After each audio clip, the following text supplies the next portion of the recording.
4 नए मुआवजा नियम बनाए, जिससे किसानों का फसल मुआवजा नहीं आया। 68% खेत मुआवजा से किए दूर। क्यों नहीं आया मुआवजा? जी हाँ दोस्तों, ई क्षतिपूर्ति मुआवजा बड़ी झटकेदार खबर। चैनल पर नए तो चैनल को सब्सक्राइब कीजिएगा और वीडियो को लाइक और ज्यादा से ज्यादा शेयर कीजिएगा। प्यारे साथियों, अगर आपने मुआवजे के लिए आवेदन किया था तो ये वीडियो आपके लिए है। फसल नुकसान का आकलन पूरा, रिपोर्ट में खराबा पर नियम बने फांस। मतलब दोस्तों, आपकी फसल खराब थी, पटवारी ने भी खराब दिखाई, एसडीएम ने भी खराब दिखाई, कानून को तहसीलदार ने भी खराब दिखाई, लेकिन फिर भी जो है नियमों के कारण दोस्तों आपकी जो है मुआवजा नहीं आ पाया। बाढ़ रक्षित का दावा नए नियम ने नकारा। जी हाँ दोस्तों, बिल्कुल आपने सही सुना है। जिन जिन साथियों की बाढ़ से जो है फसल खराब हुई थी, 68% खेत मुआवजे से हो गए हैं बाहर।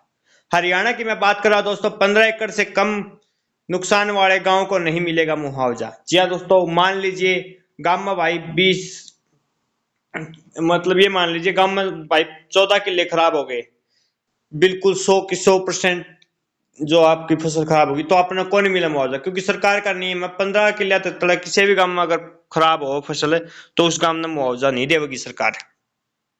दूसरा क्या भाई, 34,000 एकड़ जो है इस कारण जो नए नियम 15 एकड़ का कारण दोस्तों 34,000 एकड़ जमीन बार कर दी थी सरकार ने।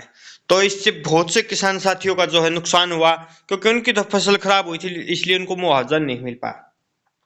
सरकार ने खराबे का आकलन के लिए बनाई इस बार दो नई श्रेणी क्या है? नुकसान की प्रति के लिए दो नई श्रेणी बनाई गई है। यह श्रेणी 25 से 33 और 50 है।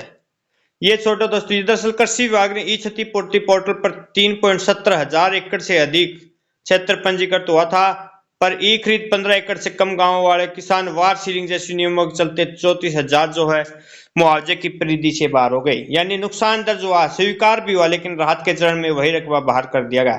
मतलब दोस्तों, मुआवजा का तो नुकसान भी दर्ज हो गया, सरकार पटवारिया ने पास भी कर दिया भाई सच में खराब है फसल, लेकिन जब रुपये देने की बारी है सरकार ने तो वो बाहर कर दी जमीन कि भाई इनका काम बताओ, 15 किला तक कम जमीन खराब हुई, जब कौन देवा इन्हें।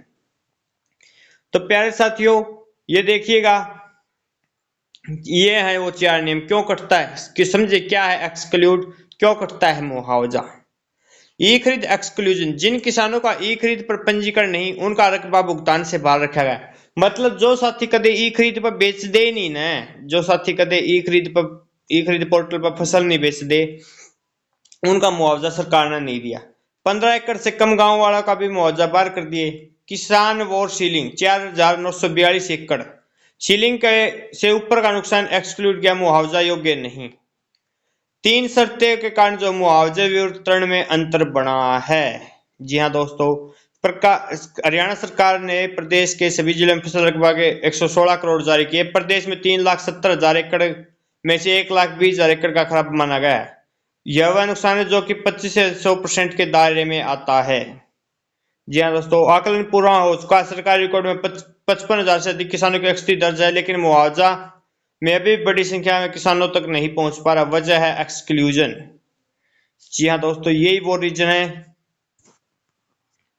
ये देखिए, लेकिन बीमा कंपनियों के नियमों से इसे पूरा नहीं माना गया। इस धान की फसल में जरूर बदलाव हुआ, लेकिन बीमा कंपनियों ने इसे जो नुकसान नहीं माना, इसलिए उन्हें क्षतिपूर्ति का मुआवजा नहीं मिलेगा। सरकार ने नुकसान का आकलन किया एक प्रक्रिया से, जबकि भुगतान की पात्रता अलग शर्तों पर तय की गई। इसी अंतर की नीति और जमीन के बीच की खाई पर पैदा कर दी। कई जिलों में नुकसान ज्यादा पर एक्सक्लूडेड उतना भी नहीं। मतलब दोस्तों, आप ये मान लीजिए आपका पूरे, जैसे मैं बात कर लेता हूँ, हिसार जिले में भाई सारी जमीन खराब होगी और बियाणी में आधे किले खराब हो, लेकिन फिर भी क्या पता बियाणी को ज्यादा मुआवजा मिल गया और हिसार को मिला ही ना हो, ये ऐसा भी हो सकता है। तो दोस्तों, यही कहने का मेरा मतलब है भाई, ये 2-4 नियम इसे बना दिए सरकार ने, जिसका आपका मुआवजा सरकार ने रोक दिया है। चैनल पर नए तो चैनल को सब्सक्राइब करना है, और सरकार के ये घटिया नियम आपको कैसे लगे कमेंट बॉक्स में जरूर बताना है। कुछ भी पूछना तो कमेंट करके आप पूछ सकते हैं।